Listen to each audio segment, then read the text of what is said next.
Welcome, everyone, to the L7C podcast. And today we have a very special episode.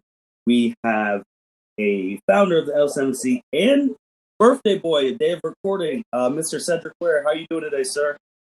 Doing well. How are you, sir? I'm doing good. And since this is your first podcast of 2021, I hope you had a good holiday season. I hope you were able to relax somewhat and recharge and get ready for 2021. Oh, absolutely. It was great. Cannot complain one bit. That is what I like to hear. So today, we're going to be talking about some Naruto. And we're going to be talking about what got you into Naruto, who's your favorite character in Naruto, who's your least favorite character, what do you like about Naruto, and just questions about that. And then we're going to talk about what we're going to be doing with Naruto going forward on the L7C podcast. And for people who didn't listen to Cedric's introduction to anime, Naruto is considered the demographic as a shonen, and the original run from the manga was September 21st, 1999 to November 10th, 2014, and it was 72 volumes. And this Naruto is actually one of the things that really got me and Cedric into talking to each other, becoming really good friends, because the manga was coming out every Wednesday of Shippuden, and we would always text each other saying, "Hey, did you read the manga? What do you think is going to happen next?" So really helped. It was a good friend, but really added more foundation to our friendship. So Cedric, what got you into Naruto? Like, how did you find Naruto and how did you get into it? So I found Naruto through watching Toonami. I want to say I tried to go back because I know I just randomly came upon it. At that time, it was Zatch Bell was on it, and Dragon Ball Z was on it. And I want to say it was one of those times where I was I got home, I was watching TV, and it's I'm waiting for the Dragon Ball Z episode. It's oh, there's a show before it. What is this? And I watched it, and I was this is interesting. It's ninjas. Okay, that's different. And I think I got hooked on being able to say oh, this is a show I can watch before Dragon Ball Z, so I can watch Toonami back to back. So I think that's what more than likely got me into it, because I hadn't heard of Naruto before Toonami, and Toonami is kind of how I got into anime to begin with. Yeah, no, I completely agree. I think that's how I got into it too. I think after the big Toonami, like Dragon Ball Z and then GT and Gundam series, Sailor Moon, Zoids, once they were on repeat, I was trying to find that new show to follow, and I see this number one hyperactive knuckleheaded ninja, Naruto Uzumaki, and I really started digging it, and I really started digging the story, and I started watching it religiously. It's split into two parts. Part one is Naruto's preteen years, and the second is his teens. And the preteen part one, I was watching English. I watched every episode in English because that's what was out at the time at my. And then part two, because it was going so slow, I was able to find sites to be able to watch the episodes as they were coming out. But Naruto is the first anime that I read the manga through and through, and that got me into loving reading manga because Naruto's manga was fire. It was really good. Honestly, ironically enough, I didn't really start reading the manga until I realized the TV episodes were so far behind. There was other stuff out there, and I was oh wait, there's more. I've been watching the reruns of the show, so I didn't know there was more out there. No, yeah, definitely. And you learned that with Naruto, and just taught me about the other mangas, that the manga is so far ahead of TV shows that it's hard to just sit there and watch reruns all the time. Where you could just read the weekly thing on Wednesday. So what's Naruto about, Cedric? If you were explaining to someone what Naruto is about, what's the premise of the story? Oh, I would say so. The gist of it is it's set in the shinobi world with ninjas from different villages. And this particular show is about the story of one particular ninja as they progress from being a teenager into adulthood. And you just follow his growth, his transformation into that. Along the way, you may see like you start to pick up like different lingo, learn different characters, different styles of jutsu, different techniques. But essentially, the focal point of the show, Naruto, is about this boy who was essentially orphaned after his parents died, growing up on his own to become the best ninja in the village, also known as the Hokage. And this is a show where you saw his Naruto's growth from his preteen to teenage to that pinnacle of being Hokage. So you almost technically see Naruto's entire life show, don't you not? Yes. So I will say there is Boruto that's out now. People who are familiar with Naruto, that kind of goes into furthering of the story of Naruto as an adult and a father. But most of the point of Naruto and Naruto Shippuden is that growth from preteen, teenager to, I guess, if you count the movies, yes, adulthood. Okay. No, that is. And then he goes through a whole bunch of trials and tribulations to get to that goal that he wanted to be the strongest in the village, the Hokage. And when you're looking at Naruto, what were the whole thing? What were some things you liked about Naruto, about the show, the manga, how they did things? What did you like about it? I honestly love the idea of like that there's different villages. Okay. Like I will say, what really got things interesting for me in Naruto is once you start the tuning exam arc of Naruto, and you're like, hold on, wait a minute, there's other ninjas than just the Leaf Village ninjas. Like you hear about like the hidden mist with Zabuza and Haku, but you mostly think like, oh, the way they like kind of portray it is like, oh, those people are outcasts. So, like these other villages don't have it together. Only the Leaf really has it together. And then you see like, no, other villages have it together. Like the Sand Village is sending like candidates for the tuning exam. I believe the Grass Village as well. Like, and it's not just like big villages, like all types of different villages, small, like the Sound, new, like it's just the fact that there's like, okay, so that means there's more villages and there's more people out there. There's more characters, potentially more jutsu to be seen. This is interesting. I wonder how diverse they will get. Mm-hmm. Yeah, the village thing was really cool because I feel like in other mangas you only have one city, town, area that they're there. You don't get to see the rest of the world. In the villages, you see a whole bunch of different villages with different techniques, different looking people, different philosophies and beliefs, and seeing all those come at each other, I think is really, really, really cool as well. And then with the characters, I feel like they have a very diverse group of characters, and you could pick out of a lot of them on who your favorite characters. But Cedric, like who are some of your favorite characters in the Naruto franchise and why? So my favorite character is Neji Hyuga. Honestly, I enjoyed Neji because he's kind of like my favorite kind of like main character I look for in anime. Mm-hmm. Someone who's like understands that what their abilities are, understands that whether they are great or not great, they accept that fact and they still try to strive for what they necessarily want to see happen in the world. Yeah, no, and Neji at the beginning was a super genius, wasn't he? You know? Yes. Neji is the same rank as Naruto. He's a Genin at the time when we see him in the show. After you pass the academy and you pass the test, you become a Genin rank ninja, and the ranks go from Genin, Chunin, Jonin, and if you're more successful in the village, you can become a part of the Anbu Black Ops, and then essentially you serve the Hokage at that point in time, and then the Hokage is typically the strongest individual in the village. So with Neji being a year older than Naruto, he had an opportunity to take the training exams after he first became a Genin.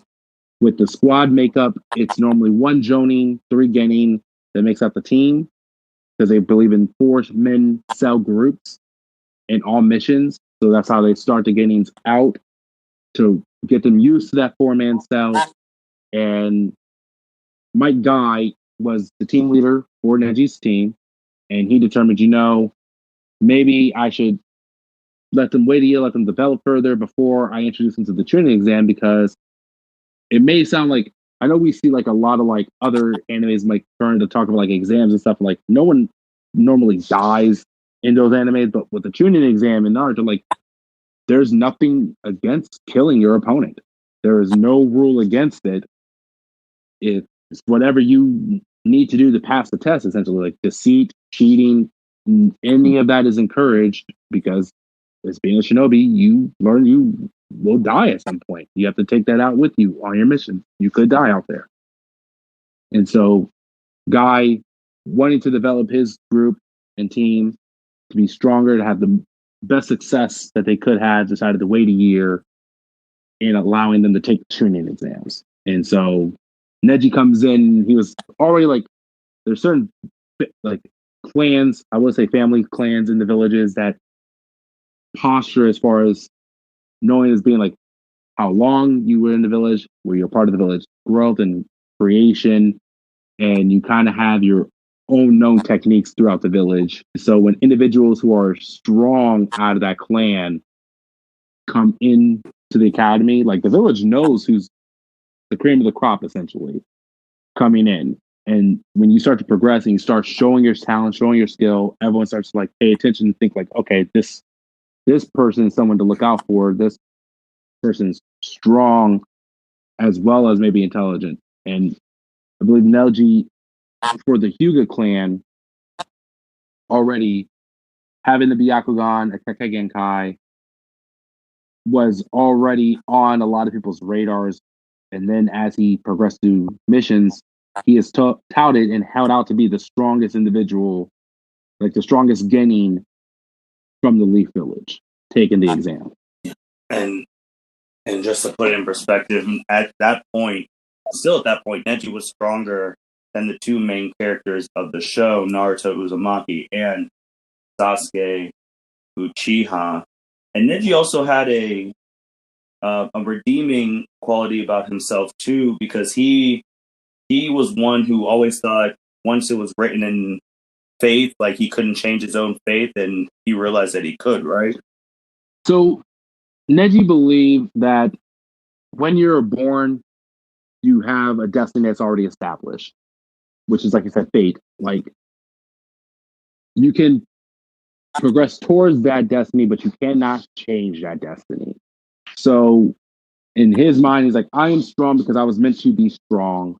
However, Neji is also a member of the Side Branch family, which with the Hyuga clan, they have a main branch and a side branch. The side branch serves the main branch. No one from the side branch can become the head of the clan.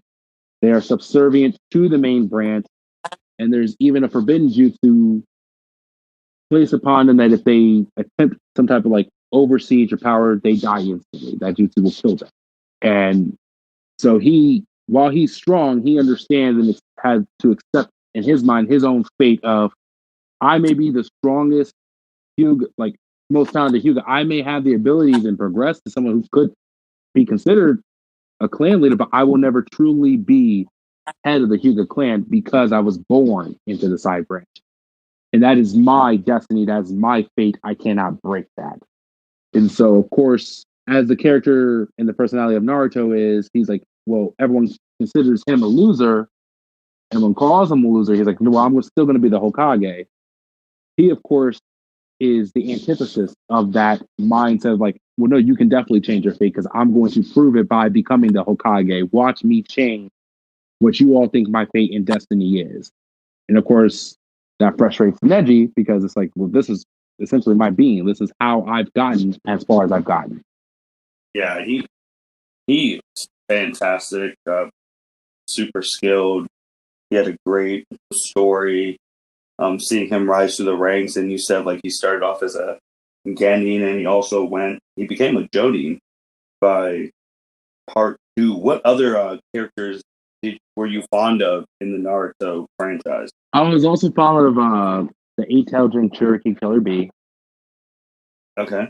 I enjoyed him because like I enjoy like a lot of the Cloud Village Ninja because I'm African American, and then seeing other African Americans in the show because most times everyone looks either like part Asian or white, and so I was like, dang, it's like I thought that's how it was gonna be. So when I saw Killer Bee, and I was like, oh, there's this black guy as a ninja. I was like, I wonder what he is like, and he cracks me up because he talks in rap and rhyme, and I just enjoy, I guess, like his personality and his charisma as far as he's like, he comes off when you first see him, you think he's a fool and he's kind of like stupid or something, but he's an extremely skilled ninja.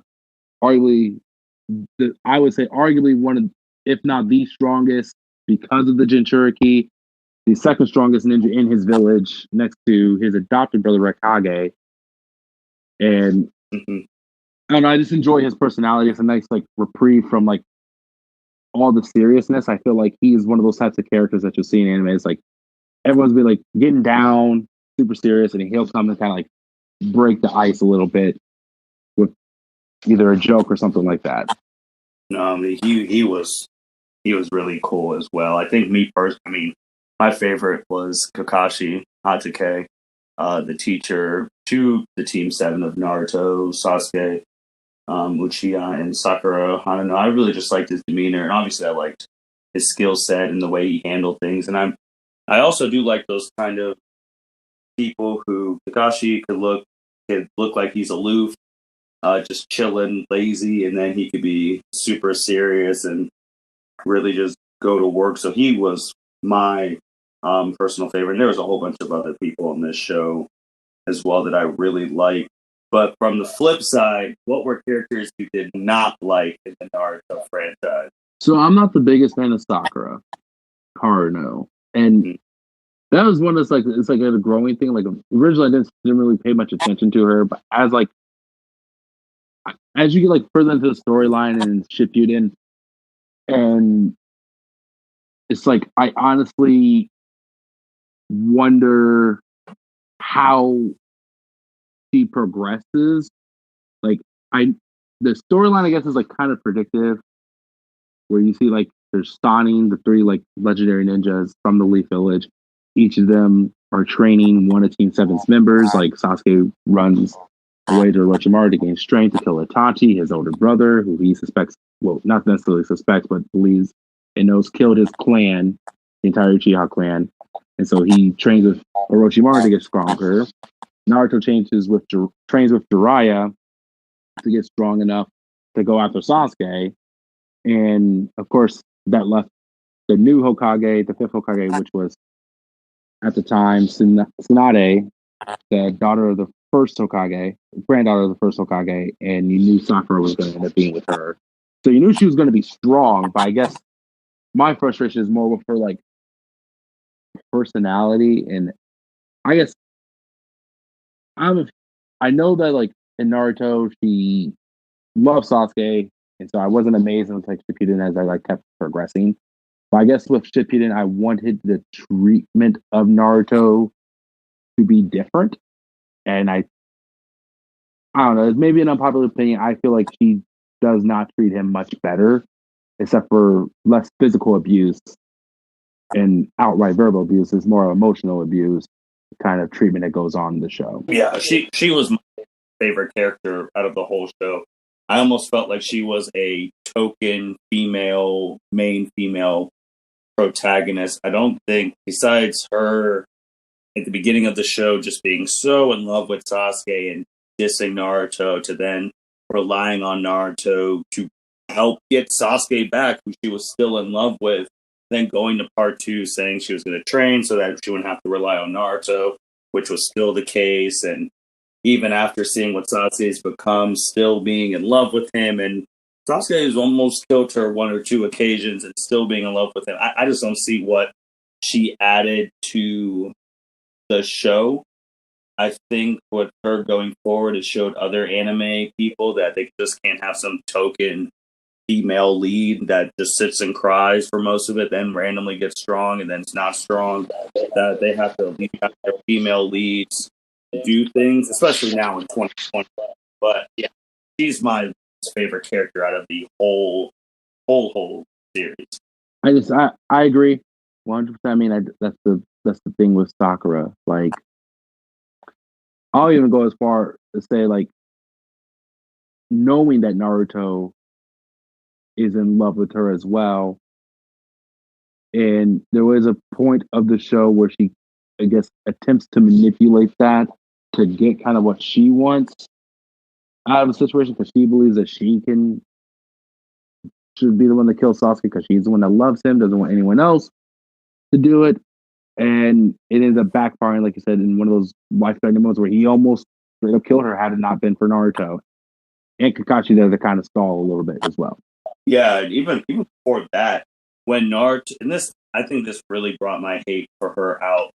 When Naruto was fighting Pain, if you remember, after Pain blew up the village, she was screaming Naruto's name, and he shows up with the toads, and they start to fight. And then Hinata jumps in, she gets attacked, Naruto goes crazy. Then he gets back to normal with the help of spirit energy, chakra of his dad, and all that jazz. So after Kakashi gets Naruto, brings him back on his back, and he's getting treated by the village, Sakura has the nerve to walk up to him, give him a little gut punch saying he's reckless, and then giving him a hug saying thank you. And me, I'm like, hold on. Hinata was the one who risked her life to save Naruto. That should have been a Naruto Hinata moment, but since you're the main female lead of the show, you got that moment. And that's personally never sat right with me. Yeah. I was a proponent where as people who watch it, if you don't know, Naruto does end up with Hinata. It is explained in Naruto Last, the movie. I was a proponent of wanting that to be the moment that at least Hinata not necessarily has to take like over as like another female lead protagonist, but at least like we have Naruto acknowledge her feelings because if you watch the movie, he didn't know like, oh, Hinata loved me. I didn't know that. And it's like, yeah, like in Pain, she essentially almost died for you. Like, I would have loved to see like that be the moment to like at least Hinata gets a chance to express her feelings to Naruto. And like I said, I feel like Sakura did take that kind of opportunity and chance away. Yeah, definitely. And even throughout the fandom, more people like Hinata more than they do Sakura. When Hinata, for being not a supporting character, you saw her start off as a super shy little girl, and then throughout the series, being inspired by Naruto, training, getting better, until she's out there fighting herself. So you saw more character development from Hinata, in my opinion, than you saw from Sakura. Absolutely.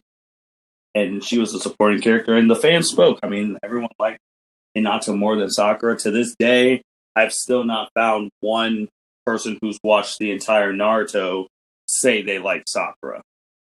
I have not met one. I've seen videos defending her, but I've not met someone say like I outrightly love Sakura. I think she's the best. Like, so with the Naruto anime, as all anime, there's certain power scaling, power levels, things like that. So how does someone determine like what's their system? Obviously, Dragon Ball they have ki and all of that. What's the system in Naruto? What's that called? So Naruto uses chakra. So okay, it's very similar. Which, as you start to like watch, if you watch like Yu Yu Hakusho, Dragon Ball Z, and I believe even Bleach, the way they describe this energy source is very similar to each other. Yeah, like chakra is the mixing of your life force and life energy to create jutsu or to do jutsu. And like they say in the show, if you run out of chakra like completely, utterly like zero depletion, you will die. Like, so it's like your life force essentially. And some individuals are born with larger amounts, just like in Dragon Ball Z, where you compare, I believe, Goku and Broly. Some individuals are born with small amounts of chakra. Some individuals are blessed and born with large amounts of chakra. And of course, individuals can grow to amass more chakra over time. And with Naruto, there's also these animals called tailed beasts. and Naruto is classified as a Jinchuriki. So he has one of these tail beasts sealed within him, and these beasts are large animals that have a vast amount of chakra. So already Naruto having that is partial edge, and his father being the fourth Hokage, and his mother being part of the Uzumaki clan, which is known for their massive amounts of chakra and healing nature and properties, just speaks to volumes of how much chakra he has and how much chakra he could amass to gain as he matured. Oh yeah, yeah. And then with how do they with their moves? Like let's say like a Dragon Ball, you have like a Kamehameha, Galick Gun, or like Yu Yu Hakusho, you have Dragon of the Darkness Flame, Spirit Gun. So what's their type of moves? How do they make their type of chakra-based moves? Are they using like elements, or how do they make those? So it's based off ninjutsu. So there are hand weaving signs that have properties towards elemental properties. So there's like certain signs are fire signs, certain signs are water signs, certain signs are earth signs, and certain signs are wind and lightning. And the thing with that's also really interesting about Naruto is an individual's chakra, there's something called chakra nature, which means your affinity towards one of those elements. And if you can have an affinity towards two elements, that's really probably really strong. You can kind of like meet somewhere and mix those elements potentially if you are talented enough.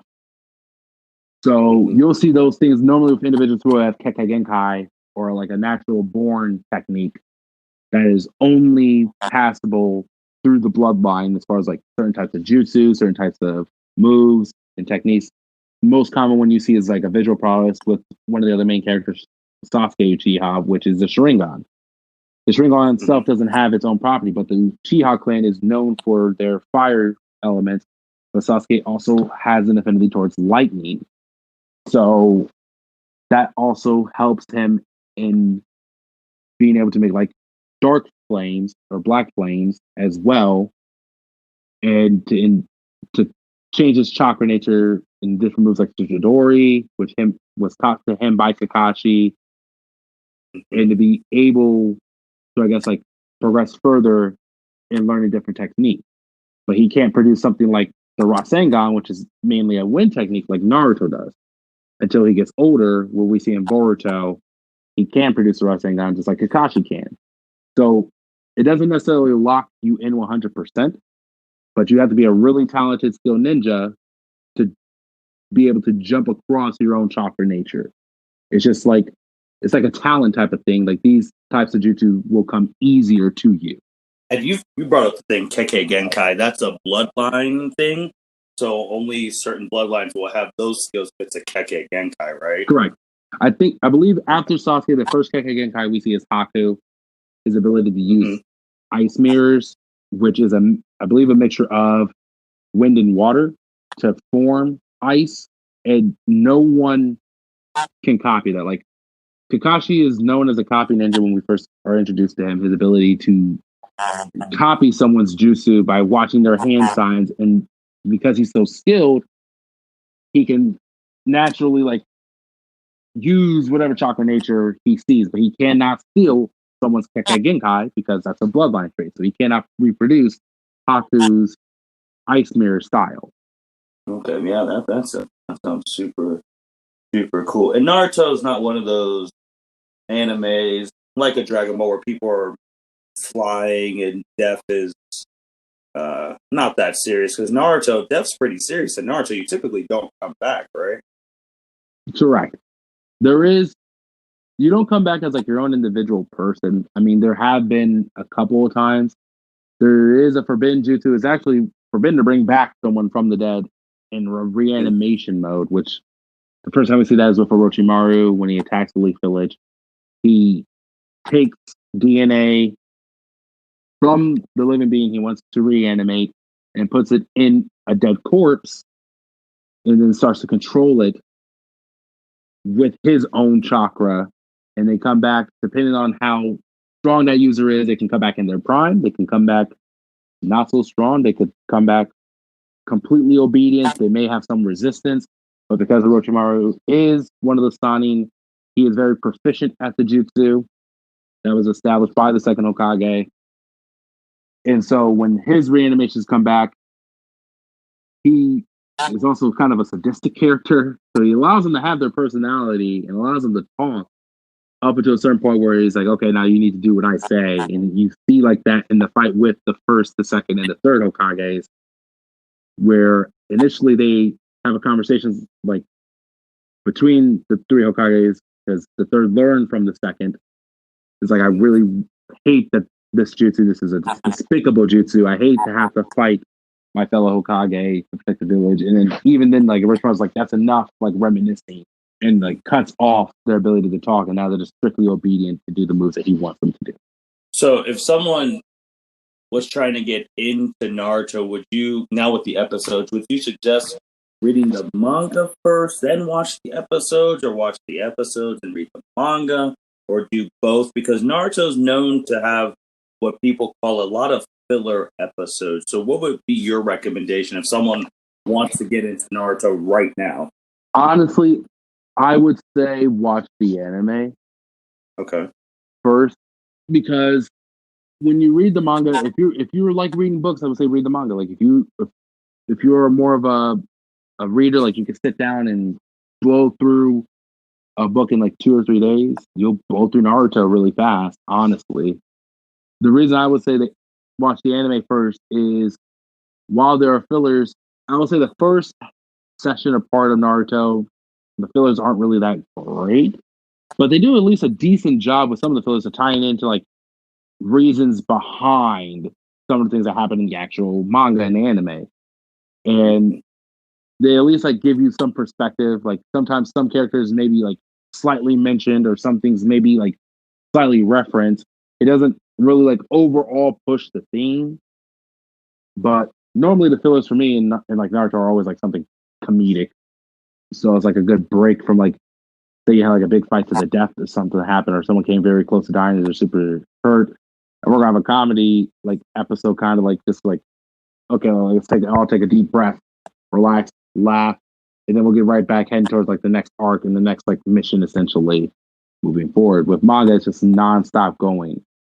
I also am a fan of like animation, as far as I think like the individuals who create the manga, the artists that make the manga are extremely talented, and to take something that's already amazing and very like visually present, because I will say it's more so than like comics. As you know, if you've listened to our first episode, there's a lot of stuff that can be described. Like you can see like dark intentions, like individuals like losing their mind type of thing. Like they like, by like just the darkened shading and stuff like that from black and white is a very intense thing to look at.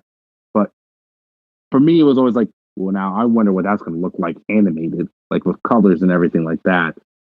So I think if you end up reading the manga, you'll eventually end up watching the anime, because you'll have a natural curiosity of like, well, I wonder how they're going to show this happen.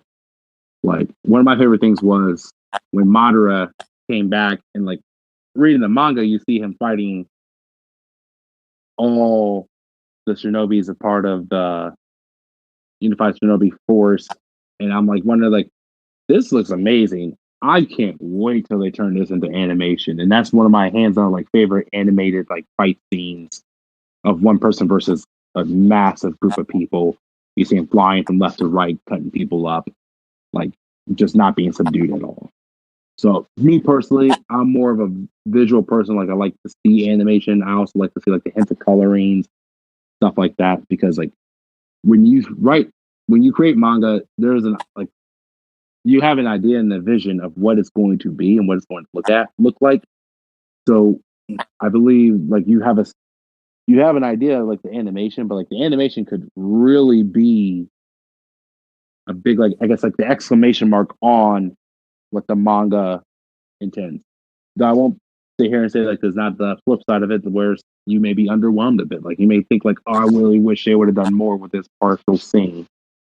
But for me, it's like I always look for like, I guess, them to expound upon an already amazing piece of art.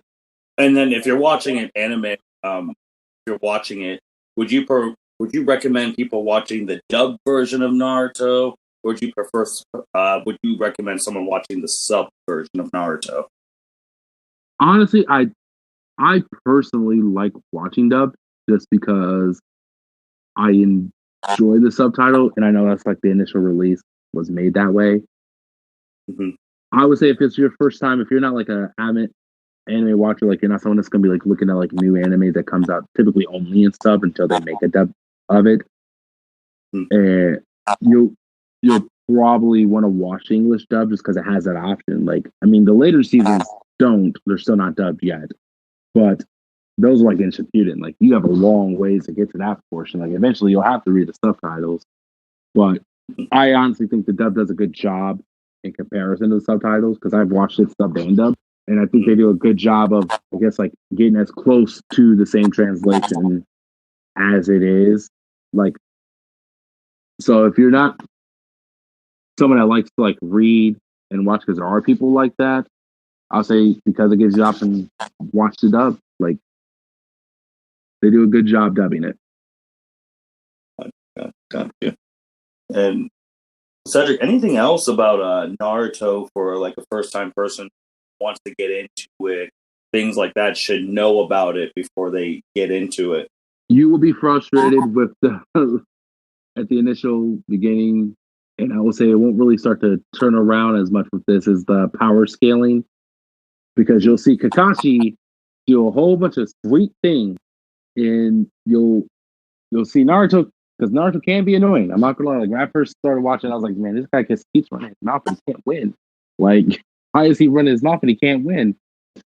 Mm-hmm. And eventually, you'll start to see like more and more interesting characters who are like strong, but not like Kakashi strong, not like Mike Guy talented, stuff like that. Like, you start to try to like like any show, you try to like compare the power scale, like to say like who's the strongest, who's the weakest, where is Naruto in this grand scheme of things, where are his classmates? Like, you start to try to compare them all, and I will say it's frustrating at the beginning because they're all new. Like imagine like you're 13 years old and told to fight potentially anyone from the age of 13 to 40 who is still in their prime essentially as a ninja, and you have to carry out missions because it's by rank, not necessarily by age where you sit. So that can be frustrating at first. I believe it's not until like the tuning exam that I actually like started like getting a little bit excited with the other characters, because it's like, okay, now we get to see like one-on-one, because we've heard that this person's a loser, this person say they're a loser, but let's see what they can do against that type of situation. And even in the grand scheme of things, like once you start to see like the way Orochimaru just essentially like bosses out the village and the things like that happen in the show where you're like, okay, someone's getting, like, you can see them grow in strength. You start to get a little bit excited. I think that's what will really hook you in. Yeah, so just you got to be patient with a show like Naruto, right? Yeah, definitely, because there'll be good fight scenes. Like, you'll have good fight scenes at the beginning, and I will say, like, if you enjoy those fight scenes at the beginning, once you start to get like Shippuden, or once you start getting like the training exams, and even further out past that, when you have the Sasuke retrieval missions and stuff like that, you'll start to really get excited when you're like, wow, it just keeps getting better and better and better. Like, and it's because they keep getting stronger and stronger. Anything else you want to tell the listeners about Naruto before we sign off on here today? I gotta say this one time. When you finish the show, because I'm always intrigued, and I know me and you have talked about this before. Mm-hmm. When you finish it, if you can let us know what you think about the Uchiha clan itself, because a lot of and I won't go too far into my own thing because that's its own thing. It's just for the viewers, not necessarily me. I find a lot of individuals become really, I guess, like enamored with the Uchiha clan because they're strong jutsu users. So, and whenever we play like, especially when we play like strikers, we always see someone Uchiha, this Uchiha, that Uchiha. And I don't know, like when I watch, I just never really, like, I got why people like them, but I never really not like it'd be like this massive when it's like there's so many other ninja out there, and I guess you could essentially be whoever you want, like in that game, and you can like a lot of different characters in that game because a lot of different characters have great development in the show. So I guess the one thing I would say, if you watch it, let us know who your favorite character is, why you like them, and hopefully we can recommend other anime that have like similar styles or types that you may enjoy. Yeah. Agreed.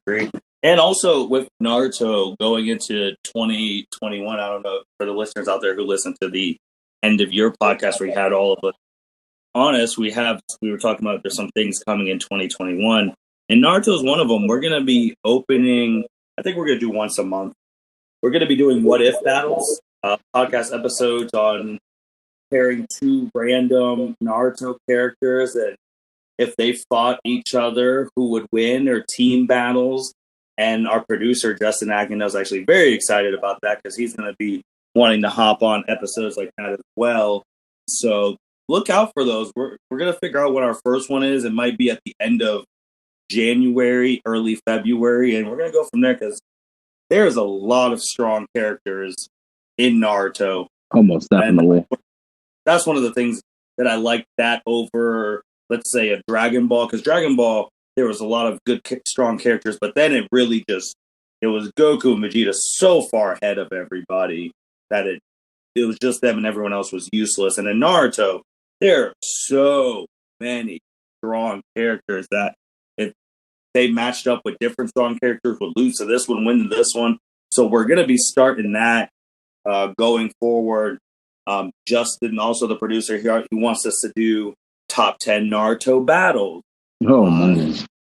So he wants us to get that going. So Naruto is going to be one of those new things that we're going to be implementing at least once a month on the L7C podcast. And I know we've talked about situations, and I've talked with Justin about it, and we're going to have all of us on there and get Byron in there too, because he was one of our friends, our most recent person who finished Naruto that we recommended it to him. So he's all caught up, and we're going to get that going in 2020. And hopefully we get this first what if battle. We're trying to figure out how we're going to pick them, if we're just going to pick them out of a hat or a random randomized thing, but we're coming for it, and it's going to be real fun to do. Yeah, so be on the lookout. I mean, if you have suggested people, if you've watched Naruto and you have like some interest to see what if battles that you didn't get to see in the show that you really would have wished had happened, let us know. I mean, that's always a possible scenario we can do.